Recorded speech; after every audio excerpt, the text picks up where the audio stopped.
Awi TV, independen, lugas dan tegas.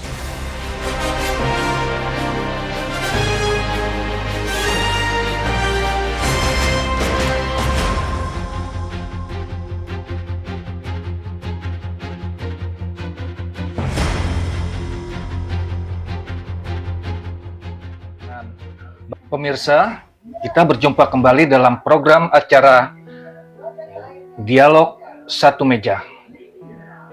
Saat ini saya sedang bersama dengan Bapak Hajirin Siregar yang tengah mengalami masalah, yaitu anaknya yaitu Adam dan adiknya Fai yang diduga tersandra oleh salah satu perusahaan di negara Kamboja. Pak Hajirin, bagaimana awal terjadinya masalah saat anak Bapak bisa sampai ke negara Kamboja? Baik, terima kasih Pak Rocky dari Awi TV. Baik, saya jelaskan sedikit awal mulanya bekerja anak saya. Pertama bekerja di Indonesia, yaitu di Pluit. Itu menurut keterangan anak saya, minim info alamat perusahaan dan PT-nya. Sampai di situ. Jadi berselang anak saya bekerja 10 bulan, pindah ke Kamboja, dibawa oleh bosnya. Saya tidak tahu permasalahan sehingga pindah ke Kamboja. Oke, 10 bulan di Pluit bekerja, pindah ke Kamboja. Setelah 1,5 tahun di sana, Lebaran balik ke Depok, ke Indonesia. 2 minggu di rumah Depok, kembali lagi ke Kamboja. Berselang kira-kira 1 bulan, tepatnya di September, adiknya diajak dan ikut ke sana. Adiknya di sana 1 bulan, timbullah permasalahan. Kira-kira di akhir Oktober, saya lupa tanggalnya. Setelah ada dari anak saya, katanya sudah tidak bekerja lagi, disekap di satu kamar, jadi di situ makan. Kalau penjelasan dari anak saya, baik di sana, dikasih makan, dikasih mandi. Jadi minta tebusan 300 juta. Kata yang punya perusahaan, anak saya ngambil uang dari akun perusahaan sebanyak 300 juta. Jadi komunikasi terus, paling tidak 3 hari, 3 hari sekali dengan istri saya, terkadang dengan saya. Jadi komunikasi dengan saya, bos perusahaan ini meminta supaya dibayarkan 300 juta supaya anaknya dikembalikan. Jadi saya minta tempo supaya saya jual rumah dulu, nanti terjual baru saya bayar. Tapi pihak perusahaan tidak mau. Jadi saya komunikasi ke Kemenlu, KBRI, KBRI di Phnom Penh, dengan identitas anak saya Adam Nur Halamuan, work permit dan identitas kerja. Jadi dari pihak KBRI menemukan bisa komunikasi dengan pihak perusahaan. Jadi saya menganjurkan ke KBRI jangan hanya komunikasi melalui telepon, tolong supaya dikunjungi perusahaan tersebut. Berselang seminggu, tepatnya tanggal 10 Oktober, KBRI-nya dapat berkunjung ke perusahaan, dan di situ video call dengan saya. Dari pihak KBRI, perusahaan, dan anak saya ada 1 di situ, Adam Nur Halamuan, adiknya tidak ada. Jadi pihak KBRI menyarankan ke perusahaan bagaimana anak ini supaya dipekerjakan kembali untuk mencicil uangnya. Itu kapan terakhir komunikasi Pak Hajirin dengan Adam anak Bapak yang difasilitasi oleh pihak KBRI Phnom Penh? Iya, betul. Itu di bulan apa, Pak? Tanggal 10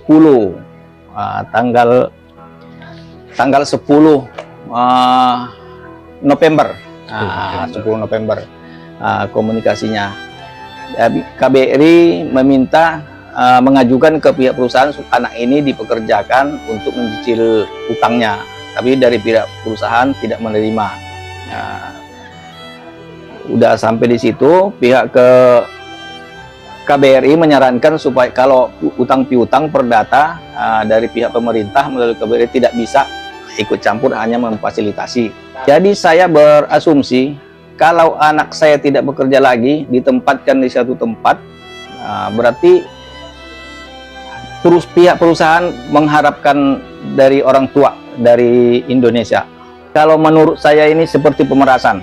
Ya, lalu kemudian dengan adanya dugaan ini, artinya tindakan hukum apa yang telah dilakukan oleh Pak Hajirin? Apakah melakukan pelaporan? Saya menduga ini adalah tindak pidana perdagangan orang, Pak, masuk kategori TPPO. Apa yang sudah dilakukan oleh Pak Hajirin? Iya, di sini makanya saya tindak lanjuti, saya lapor ke instansi terkait. Selain ke KBRI, ke Kemenlu, awalnya baru ke BP2MI, dan Kemenlu menyarankan saya dikasih hotline-nya KBRI, ya saya komunikasi terus. Dan ke Kapolri saya buat laporan juga, ke TPPO saya buat juga. Terakhir saya buat ke Menko Polhukam, Pak Mahfud. Saya buat tanggal 20 Desember. Ya. Jadi saya tindak lanjuti tanggal 4 Januari kemarin. Masih ditelaah katanya. Responnya masih ditelaah. Iya. Setelah tanggal 20 ya, cukup lama juga, Pak. Cukup lama. Iya. Jadi saya di sini mempertanyakan tanggal 20 ke tanggal 4 masih ditelaah. Sedangkan anak saya di sana kita tidak tahu bagaimana di sana keadaannya. Jadi saya mempertanyakan tanggal 20 ke tanggal 4 masih ditelaah. Sedangkan anak saya di sana kita tidak tahu bagaimana di sana keadaannya. Jadi saya akan terus mengusahakan ini anak saya ini, kemana saja pun saya akan tindak lanjut ke instansi terkait. Akan terus mengusahakan ini anak saya ini, kemana saja pun saya akan tindak lanjut ke instansi terkait. Untuk ke depan, apa yang diharapkan atau permohonan dari Pak Hajirin dan keluarga kepada Menko Polhukam terkait permasalahan yang dihadapi oleh anak Bapak, khususnya Adam dan Pak I di negara Kamboja? Iya, baik Pak. Saya berharap instansi terkait, terutama Kementerian Luar Negeri, KBRI di Phnom Penh berperanlah. Akhir-akhir ini saya merasa kesal. Dari tanggal 18 Desember tidak ada komunikasi. Saya WA terus, KBRI tidak dijawab. Terakhir saya WA di Kemenlu, Kemenlu menjawab, baik Pak, ini per 22 Desember anak Bapak sehat dan aman. Terus saya jawab, berarti 22 Desember sampai sekarang tanggal 2 udah berapa hari nggak ada komunikasi. Saya WA terus, saya bilang ke Kemenlu, sampai sekarang belum menjawab. Ya, saya harap hal ini, saya sudah buat laporan ke Menko Polhukam melalui Menko Polhukam, Pak Mahfud MD, tanggal 20.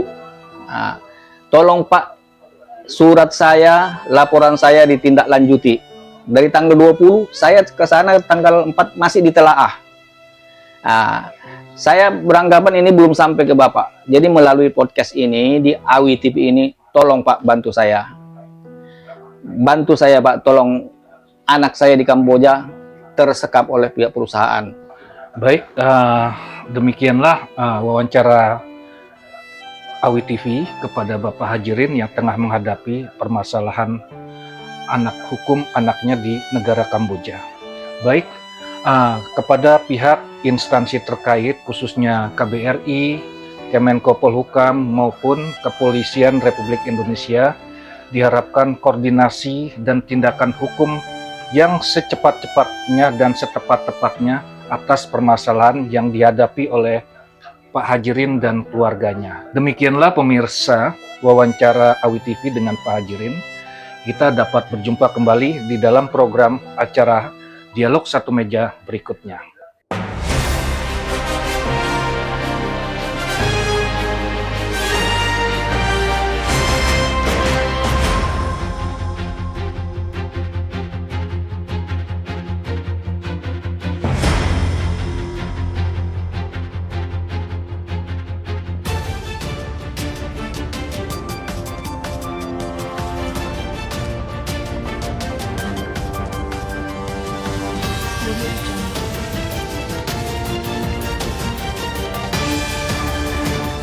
Awi TV, independen, lugas dan tegas.